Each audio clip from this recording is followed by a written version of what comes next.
Hello student, स्वागत है आपका हमारे यूट्यूब चैनल पे। आज हम क्लास 10th चैप्टर ह्यूमन आई जिसमें बात करेंगे defect of vision in human आई। तो सबसे पहला जो बात करेंगे हम लोग बात करेंगे मायोपिया का। दूसरा हम लोग बात करेंगे हाइपरमेट्रोपिया।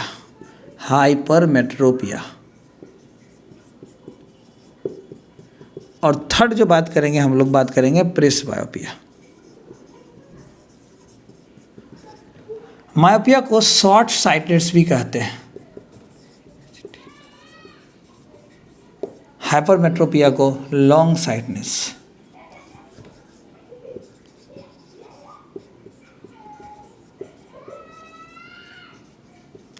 और प्रेसबायोपिया को जो है ये प्योरली एक ओल्ड एज प्रॉब्लम है जिसमें एक आदमी को नज़दीक का ऑब्जेक्ट नहीं दिखता है। कहने का मतलब क्या कि प्रेसबायोपिया जो है ओल्ड एज हाइपरमेट्रोपिया है।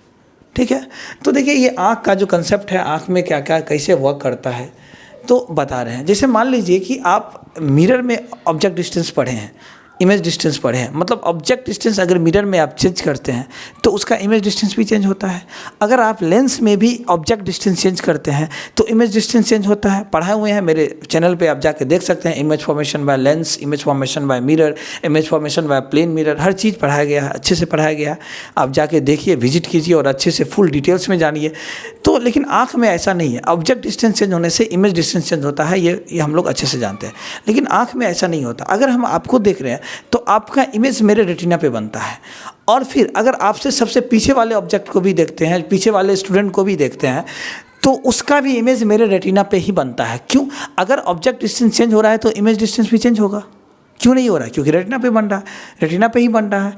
इसलिए नहीं हो रहा है क्योंकि आँख का जो आई लेंस है वो कॉन्ट्रैक्ट और एक्सपेंड होता है, सिकुड़ता है और फैलता है। तो उस वजह से होता क्या है एक्चुअल में, कॉन्ट्रैक्ट और सिकुड़ने में, जैसे मान लीजिए कि आई लेंस, ये नॉर्मल आई लेंस है, ये मान लीजिए कॉन्ट्रैक्ट होगा तो कुछ इस तरह से बन जाएगा, और अगर ये एक्सपेंड होगा तो कुछ और इस तरह से पतला बनेगा मान लीजिए। तो ये अगर यहाँ से एक सर्कल बनाइएगा तो इसका रेडियस थोड़ा दूर भागेगा, ये रेडियस, और यहाँ से बनाइएगा तो इसका रेडियस थोड़ा सा नज़दीक होगा। मतलब दोनों का रेडियस चेंज होगा। रेडियस चेंज होगा तो फोकल लेंथ चेंज होगा। मतलब क्या कि ये इमेज को रेटिना पे ही बनवाता है अपने फोकल लेंथ को चेंज करके, अपने फोकल लेंथ को चेंज करके। कौन? Eye lens. Eye lens contract हो जाता है और एक्सपेंड हो जाता है। एक्सपेंड करने से फोकल लेंथ जो होता है बड़ा हो जाता है, और कॉन्ट्रैक्ट करने से फोकल लेंथ क्या होता है? छोटा होता है। जैसे मान लीजिए कि आप नज़दीक के ऑब्जेक्ट को देख रहे हैं तो आई लेंस, जैसे ये हाथ है, आप हाथ को धीरे धीरे अपने आँख के पास लाते जाइए। देखिए हम देख रहे हैं अपने हाथ को बड़ा प्यार से ला रहे हैं। तो अब थोड़ा देर रखिए, ऐसा लग रहा है कि आंख दर्द होने लगा। क्यों? क्योंकि जो आई लेंस जो है वो कॉन्ट्रैक्ट हो रहा है, दबा रहा है। और अगर बहुत देर तक रखेंगे तो मेरा आंख फट जाएगा। ऐसा नहीं है, खुद दर्द होने लगेगा और हम हटा देंगे। आंख फटेगा नहीं, सॉरी, आंख क्यों फटेगा भाई? तो कहने का मतलब अगर नज़दीक की चीज़ को देखना होता है तो आई लेंस जो है वो कॉन्ट्रैक्ट होता है, और दूर की चीज़ को देखना होता है तो आई लेंस क्या होता है? एक्सपेंड होता है, क्योंकि फोकल लेंथ को बढ़ाता है एक्सपेंशन में, और कॉन्ट्रैक्शन में फोकल लेंथ को घटाता है। तो इमेज डिस्टेंस वही होता है, इमेज डिस्टेंस हमेशा सेम होगा, रेटिना पे ही बनेगा। लेकिन करता क्या है कि फोकल लेंथ को चेंज कर देता है, और ये प्रोसेस बहुत फास्ट होता है। एक ऑब्जेक्ट को देखे दूसरे ऑब्जेक्ट को देखे, तुरंत इमेज बनता है, बहुत फास्ट प्रोसेस होता है। तो यही बात है कि फोकल लेंथ को चेंज करके हमेशा इमेज को रेटिना पे फिक्स करवाता है। ओके, मायोपिया को हम लोग शॉर्ट साइटनेस कहते हैं। कहने का मतलब इसमें हमको नज़दीक का दिखता है। साइटनेस का मतलब होता है दिखना, नज़दीक का दिखता है। हाइपरमेट्रोपिया को लॉन्ग साइटनेस कहते हैं। कहने का मतलब इसमें दूर का दिखता है। ऐसे अगर कन्फ्यूजन होता है आपको मायोपिया हाइपरमेट्रोपिया याद करने के लिए, तो एक ट्रिक है मेरे पास छोटा सा, ये मैं यूज़ करता हूँ, पता नहीं आप को काम आएगा कि नहीं आएगा। तो जैसे बोलते हैं हाइपरमेट्रोपिया, लग रहा है कि बहुत दूर, हाइपरमेट्रोपिया दूर जा रहे हैं, तो इसमें सोचना है कि हाइपरमेट्रोपिया जा रहे हैं मतलब दूर का इसमें दिखता है, तो नज़दीक का नहीं दिखेगा। दूर का दिखता है तो मायोपिया में नज़दीक का दिखेगा, इसमें दूर दिखता है तो इसमें नज़दीक दिखेगा। दोनों उल्टा है, अपोजिट है। तो चलिए शुरू करते हैं मायोपिया से। मायोपिया किसको कहते हैं? ओके, स्टार्ट करते हैं। What is myopia? तो ये बोलेंगे कि it is a defect of vision. Vision का मतलब होता है देखना। In which a person can not see short sightedness है मतलब नज़दीक का दिखता है, तो कैन नॉट सी कहाँ का, distant object clearly, distant object clearly, मतलब दूर के ऑब्जेक्ट को साफ साफ नहीं देख पाता है, नज़दीक ऑब्जेक्ट को देख पाता है, डिस्टेंस ऑब्जेक्ट क्लियरली। ऐसा क्यों होता है, इसका रीज़न क्या है बताते हैं। इसका रीज़न जो है ना, रीज़न नंबर 1, ड्यू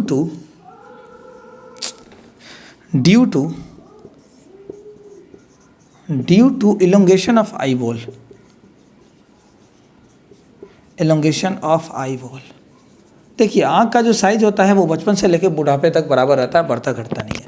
अगर आपका आई बॉल बड़ा हो गया, आपका आई बॉल बड़ा हो गया तो होता क्या है कि लाइट रेज जहाँ बेंड करेगा वहीं इमेज बनेगा। जैसे मान लीजिए कि यहाँ पे क्या प्रोसेस है, देखिए ये मायोपिक आई है, ये पहले से बना दी है मायोपिक आई, मतलब एक जो है ये विज़न, डिफेक्ट ऑफ विज़न है इस मायोपिक आई, क्योंकि जो लाइट रेज आता है ना उसको बेंड होना चाहिए था रेटिना पे इमेज बनाने के लिए, लेकिन रेटिना से पहले बेंड हो गया। अब जहाँ बेंडिंग होगा इमेज यहाँ बनेगा, तो परफेक्ट इमेज बना नहीं, इमेज कहाँ बनना चाहिए था, रेटिना पे।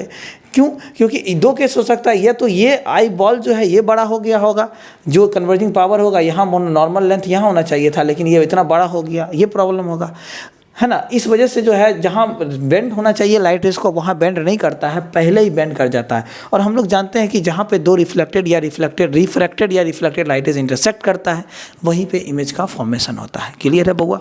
तो बोला क्या है कि दो लाइट रेज आया और बेंड यहीं कर गया, बेंड करना था रेटिना पे, यहाँ पे रेटिना है, ये रेटिना है, और बेंड करना था बउआ को यहाँ पे, ये जो है पहले अपने आप को मोड़ दिया तो इमेज यहाँ बना दिया जो परफेक्ट नहीं बना।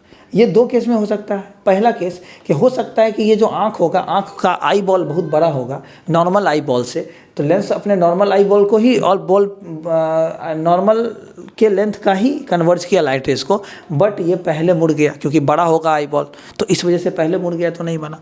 दूसरा केस क्या हो सकता है? दूसरा केस ये भी हो सकता है due to high converging power of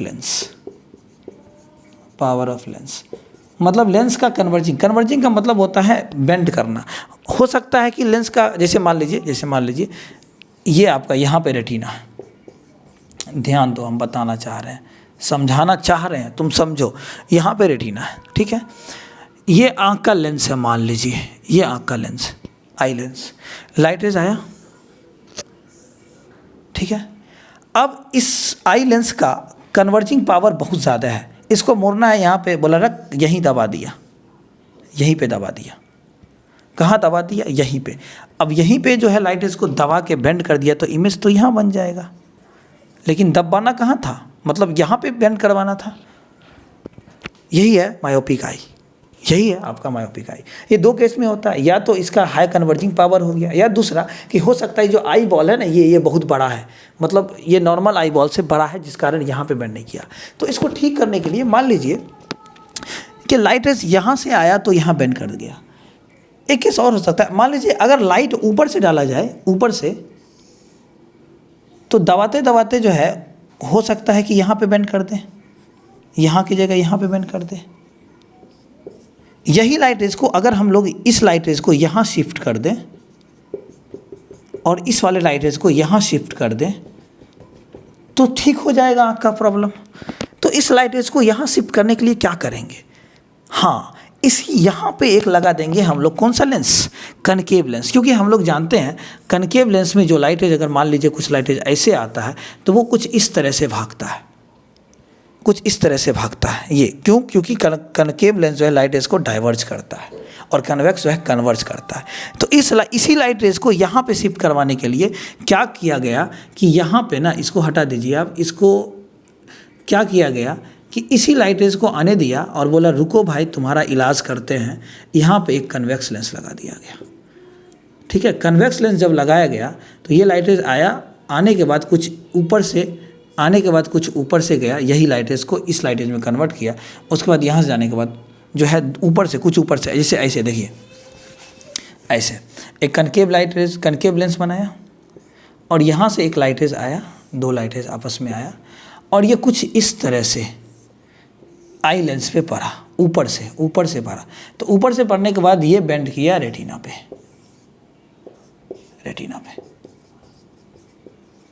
यही है करेक्शन। ऐसे अगर ये नहीं रहता तो ये लाइट रेज कहाँ से आता, यहाँ पे आता।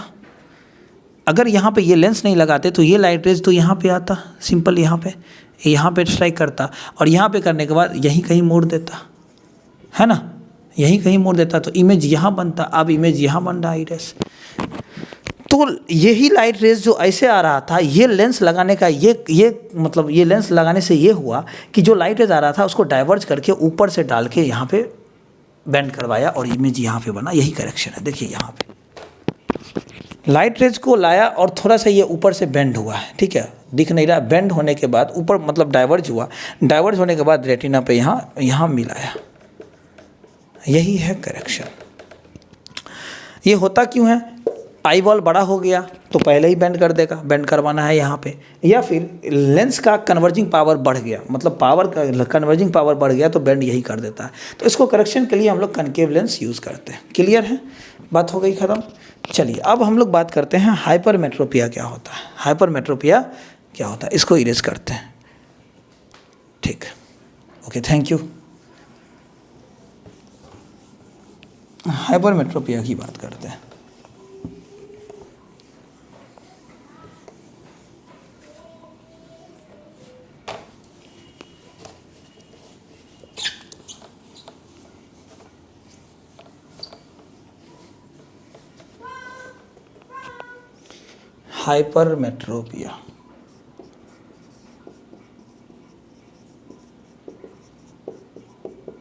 Hypermetropia long sightedness. हाइपर समझ में आ रहा है, बोलने से ही लग रहा है कि बहुत दूर, ठीक है। तो हाइपरमेट्रोपिया को हम लोग बोलते हैं लॉन्ग। इसको ये बोलेंगे कि it is a defect of vision in which a person cannot see nearby objects clearly।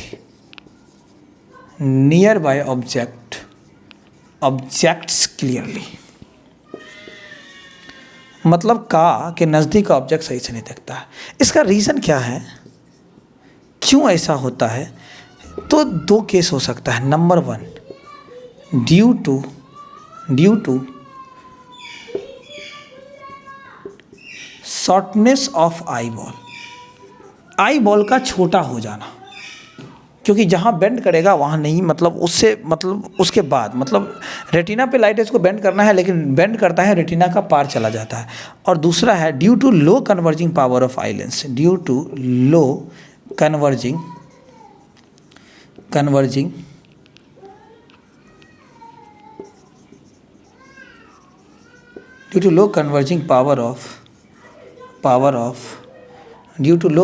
Power of eye lens. ठीक है, इसमें होता क्या एक्चुअल में दिखाते हैं। देखिए, जैसे मान लीजिए कि ये आपका रेटिना है, ये रेटिना है, यहाँ पे मतलब ये पोर्शन जो है ये पूरा रेटिना है, ठीक है।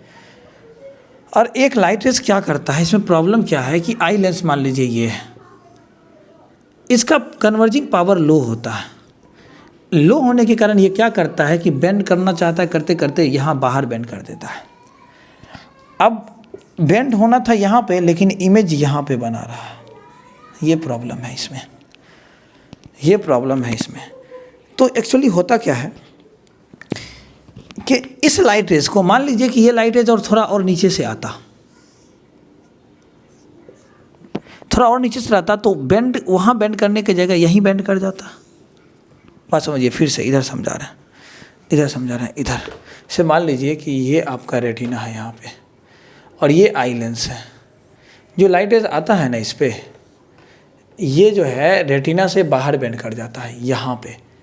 ये लाइट रेज और ये बेंड करेगा यहाँ पे, तो इमेज तो भैया यहीं बनेगा। बेंड कहाँ करवाना था, यहाँ पे।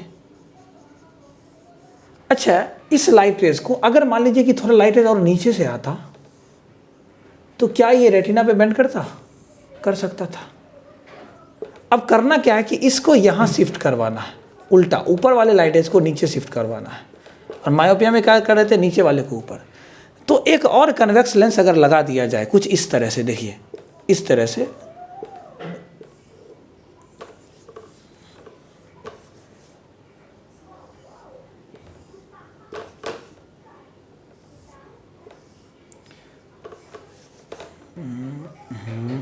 एक और लेंस, एक और लेंस, ये आपका आई लेंस है और ये एक्स्ट्रा लेंस लगाया गया है। एक और लेंस लगाए, जो लाइट रेज ऊपर से आ रहा है उसको क्या करेगा? अगर ऊपर से ही आता तो ये रेटिना के पार चला जाता बेंड करने में, कुछ आगे बेंड कर जाता, कुछ यहाँ पे, तो इमेज यहाँ पे बनता। अब इस लाइट रेज को क्या करेगा ये, क्योंकि कन्वेक्स लेंस कन्वर्ज करता है तो थोड़ा दबाएगा लाइट रेज, यहाँ पड़ने का, यहाँ पड़ने के बाद ये इस तरह से और बेंड करके कहाँ पहुँचा देगा? यहाँ पे। ये बोलेगा कि 1 घंटा का काम हम कर देते हैं, बाकी का 1 घंटा का काम तुम कर दो, तुम कर दो, तो ये और बेंड करेगा तो रेटिना पे इमेज परफेक्ट बना लेगा। तो इसके करेक्शन में कन्वेक्स लेंस का यूज़ होता है। इसके करेक्शन में किसका लेंस, कौन से लेंस का यूज़ होता है? कन्वेक्स लेंस का ही यूज़ होता है। इसका 3 केस है, तीनों केस फिगर बना के दिखा दे रहा है। हाँ देखिए, मतलब है क्या कि इस तरह से कुछ, ये नियर पॉइंट है हाइपरमेट्रोपिक आई का, ये हाइपरमेट्रोपिक आई है। इसको जो ये लाइट जो आया, ये इसको बेंड यहाँ करना था, लेकिन बेंड यहाँ कर रहा है तो इमेज तो यहाँ बनेगा, कन्वर्ज यहाँ कर रहा है, जहाँ मिलेगा वही इमेज बनेगा, इमेज यहाँ बनेगा तो मिलेगा यहाँ पे रेटिना पे, तब ना अच्छा इमेज बनेगा, सही से मिलेगा। इसलिए ब्लड दिखेगा नहीं क्लियर, तो इसको यहाँ पे बेंड करवाना है। ये क्यों हुआ ऐसा? इसलिए क्योंकि इसका कन्वर्जिंग पावर लो हो गया। ये बहुत कोशिश किया कि बेंड यहाँ कर दे, मगर इसका ताकत खत्म हो गया, तो ये बेंड करते करते करते करते यहाँ लाके बेंड किया। या कि नॉर्मल आई बॉल से हो सकता है कि आई बॉल छोटा हो गया हो, आई बॉल यहाँ आता तो इमेज बन जाता, यही 2 केस होगा। ठीक है। तीसरा इसका करेक्शन क्या है कि जो लाइट रेज यहाँ से आया, अगर यहाँ से में भी आता तो ये हो सकता है यहाँ से बेंड करता। तो इस लाइट रेज को क्या किया कि एक कन्वेक्शन लगाया और ये लाइट रेज को कन्वर्ज किया, ऊपर से दिया, बोला 1 घंटा का काम हम कर देते हैं, बाकी का तुम मोड़ के यहाँ पहुँचा दो। तो ये हो गया करेक्शन। तो करेक्शन के लिए कन्वेक्स लेंस यूज़ होता है हाइपरमेट्रोपिया में, और मायोपिया में कनकेव लेंस यूज़ होता है। ठीक है। चलिए एक चीज़ और बताते हैं इसमें, इसको इरेज करते हैं। ठीक है।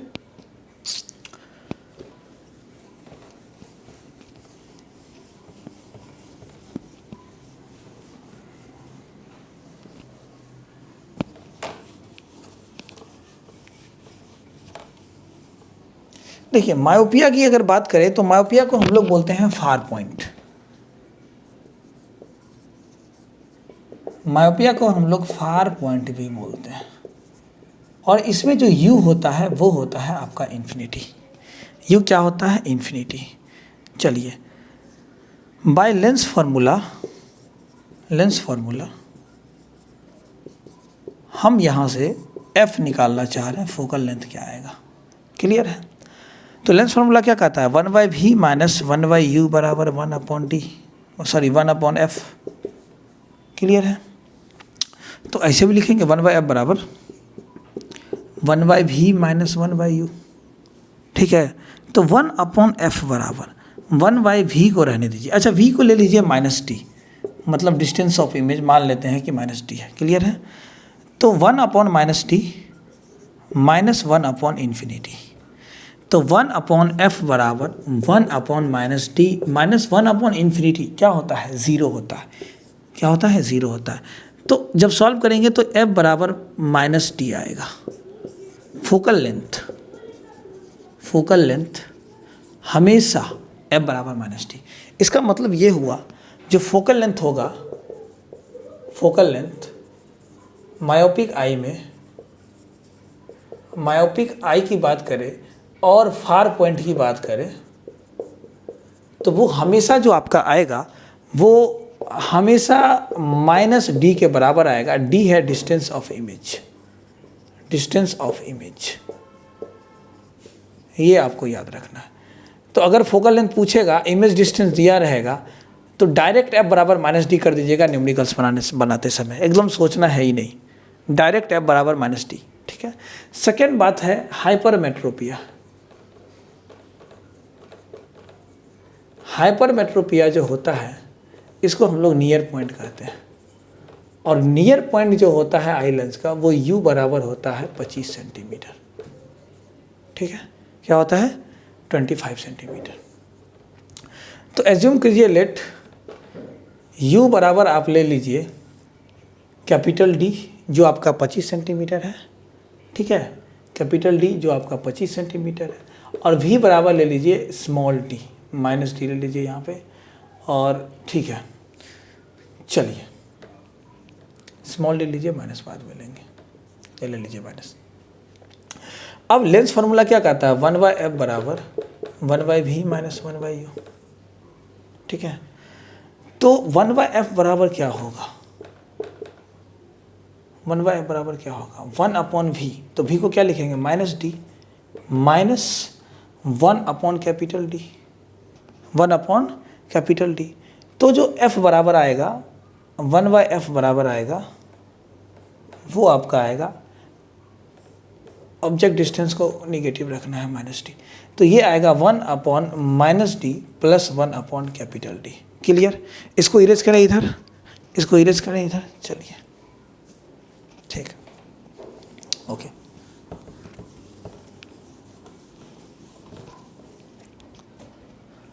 तो 1/f बराबर आया 1/-d प्लस 1/कैपिटल D। तो 1/f बराबर 1/d माइनस 1/d कर सकते हैं इस तरह से। ठीक है, तो 1/f बराबर डी का एलसीएम क्या आएगा d और इंटू डी, कैपिटल D खत्म हो गया तो स्मॉल d बचेगा माइनस स्मॉल डी खत्म होगा तो कैपिटल D बचेगा। जब यहाँ से सॉल्व कीजिएगा तो f into capital D into small d बराबर d माइनस डी।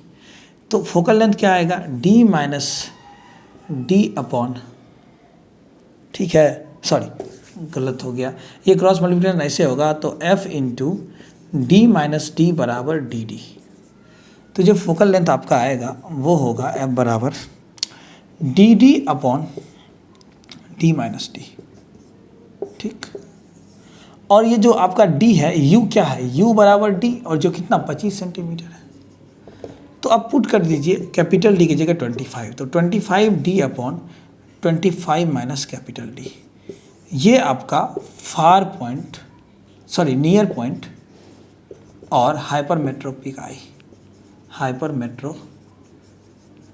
आई का फोकल लेंथ। इसको आपको कुछ नहीं याद रखना, उस वो होता है मायोपिया में होता है f बराबर माइनस डी और इसमें होता है D D upon D minus D, D D upon D minus D, और ये d का वैल्यू होता है कैपिटल D की वैल्यू होती है 25 सेंटीमीटर। तो न्यूमेरिकल बनाने समय इसका डेरिवेशन करने की ज़रूरत नहीं है। अगर फोकल लेंथ पूछेगा हाइपरमेट्रोपिया में तो फार्मूला है D D upon D minus D, myopia में f बराबर माइनस डी, और ये d क्या है इमेज डिस्टेंस है, d क्या है इमेज डिस्टेंस है, और यहाँ पे कैपिटल D है आपका ऑब्जेक्ट डिस्टेंस और स्मॉल d है इमेज डिस्टेंस। ये d आपका ऑब्जेक्ट डिस्टेंस कैपिटल D और ये स्मॉल d आपका इमेज डिस्टेंस। इतना बात समझ में आई? ठीक है, इतना जो है आप कॉपी कीजिए, ओके। हाँ, तो मायोपिया का जो फोकल लेंथ होगा वो माइनस डी के बराबर होगा। हाइपरमेट्रोपिया का जो फोकल लेंथ होगा वो D D upon D minus D. तो D D upon D minus D में जो कैपिटल डी है वो आपका है यू जो 25 सेंटीमीटर है, जो स्मॉल डी है वो आपका वी है, स्मॉल डी जो है आपका वी है। तो जो फोकल लेंथ होगा हाइपरमेट्रोपिया का वो होगा कैपिटल डी स्मॉल डी और small D minus capital D, कुछ इस तरह से है। ठीक है, याद रहना चाहिए, डायरेक्ट न्यूमेरिकल्स में आप यूज़ करेंगे। अब तीसरा बात करते हैं प्रेस बायोपिया। क्या प्रेस बायोपिया कुछ नहीं है एक्चुअली, ये क्या है कि it is purely an old age problem due to which a person can not see near by an object clearly. मतलब नज़दीक का ऑब्जेक्ट क्लियरली नहीं देख पाता है। तो नज़दीक का ऑब्जेक्ट क्लियरली नहीं देख पाता है वो तो हाइपरमेट्रोपिया का कंसेप्ट है, दूर का देखता है नज़दीक का नहीं देखता है। इसका मतलब क्या कि प्रेस बायोपिया को एक अदर वर्ड्स में ये कह सकते हैं कि ये एक ओल्ड एज हाइपरमेट्रोपिया है, ओल्ड एज प्रॉब्लम है ना। Presbyopia is an old age hypermetropia. आप ये भी बोल सकते हैं कि प्रेस बायोपिया जो है ओल्ड एज हाइपरमेट्रोपिया है, जिसमें एक आदमी को नज़दीक का ऑब्जेक्ट नहीं दिखता है। जैसे मान लीजिए कि एक आदमी है जो जवानी में यंग में उसको मायोपिया हो गया। जब मायोपिया हुआ तो मायोपिया में वो कहाँ का ऑब्जेक्ट नहीं देख पाएगा। मायोपिया क्या कहता है शॉर्ट साइडनेस, मतलब मायोपिया हुआ तो दूर का ऑब्जेक्ट नहीं देख पा रहा है, और बुढ़ापे में उसको हाइपरमेट्रोपिया हो गया। तो शुरू से तो उसके पास मायोपिया था जिसमें वो दूर का ऑब्जेक्ट नहीं देख पा रहा था। जब हाइपरमेट्रोपिया हुआ तो वो अब क्या, नज़दीक का ऑब्जेक्ट, नज़दीक का ऑब्जेक्ट भी नहीं देख पाएगा, दूर का ऑब्जेक्ट देखे नज़दीक का, मतलब हो गया दोनों प्रॉब्लम, है ना नज़दीक का दिख रहा है ना दूर का दिख रहा है। तो उसको करेक्ट करने के लिए यूज़ किया जाता है बायफोकल लेंस। आपको याद होगा कितना अंकल को आप देखे होंगे जो चश्मा लगाते हैं, वो चश्मा को ना कुछ इस तरह से लगाते हैं कि आँख से बाहर रहता है उनका, ऐसा लगेगा कि चश्मा नीचे लगा हुआ है, आँख बाहर निकाल के देख रहे हैं, ऐसा लगता है ना कि चश्मा ऐसे ऐसे करके देख रहे हैं। तो एक्चुअली है क्या, उनको समझ जाओ है प्रेसबायोपिया। एक्चुअल होता है क्या, अच्छा आपको दूर का ऑब्जेक्ट देखना पड़ेगा तो आप आँख को ऊपर कीजिएगा या नीचे कीजिएगा। जब दूर का देखना पड़ेगा तो आँख को ऊपर करेंगे, मतलब आँख को ऊपर करेंगे, दूर का ऑब्जेक्ट देखने के लिए आँख को ऊपर करेंगे। तो दूर का ऑब्जेक्ट का करेक्शन क्या था, दूर का ऑब्जेक्ट नहीं दिख रहा था किस में, मायोपिया में। तो मायोपिया का करेक्शन क्या था, मायोपिया का जो करेक्शन था, मायोपिया का करेक्शन वो था आपका कनकेव लेंस, ठीक है। और हाइपरमेट्रोपिया का करेक्शन,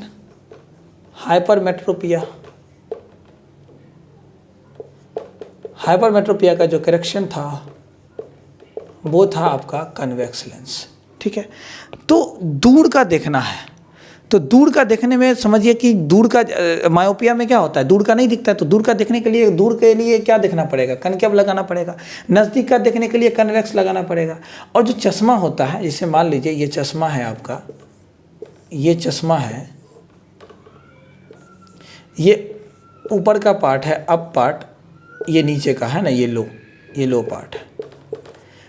तो दूर का देखने के लिए, सॉरी उल्टा कर दिए, चश्मा अगर ऐसे उठाएंगे ना तो ये ऊपर जाएगा, ये अप है और ये लो है, ध्यान रखिएगा, है ना, ये अप है और ये लो है, नीचे वाला पार्ट है।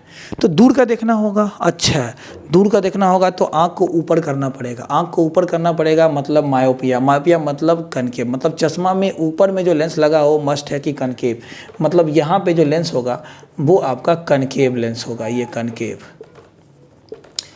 मतलब ऊपर में कनकेव लेंस, तो ऊपर में कनकेव लेंस। अच्छा नज़दीक का देखना है, आँख को नीचे करना पड़ेगा, नज़दीक का करेक्शन क्या है, कन्वेक्स, तो मतलब नीचे में कन्वेक्स लेंस, यही करेक्शन है। इसीलिए ऊपर में कनकेव लेंस और नीचे में कन्वेक्स, क्योंकि आँख को ऊपर देखेंगे, दूर का ऑब्जेक्ट देखने के लिए आँख को ऊपर करेंगे तो ऊपर मायोपिया का करेक्शन कनकेव। नज़दीक का ऑब्जेक्ट देखना है, आँख को नीचे करेंगे, अच्छा नीचे आपका हाइपरमेट्रोपिया का करेक्शन कन्वेक्स लेंस, नीचे कन्वेक्स लेंस ऊपर कनकेव लेंस, यही होता है प्रेसबायोपिया का। चलिए थैंक यू सो मच, आज तक इतना ही। और ये लेक्चर नंबर एक तरह से जो है ह्यूमन आई का फर्स्ट है, और लेक्चर नंबर सेकंड में हम डाल चुके हैं minimum deviation, condition for minimum deviation, angle of deviation क्या होता है ना, आपका जो है इक्वेशन ऑफ प्रिज्म क्या होता है, प्रिज्म क्या है, ये सारी बात जो है हम डाल चुके हैं ऑलरेडी। आप जाके ज़रूर देखिए, बहुत अच्छे से पढ़ाया गया है, पढ़िए मन लगा के और फोड़ दीजिए। चलिए थैंक यू सो मच।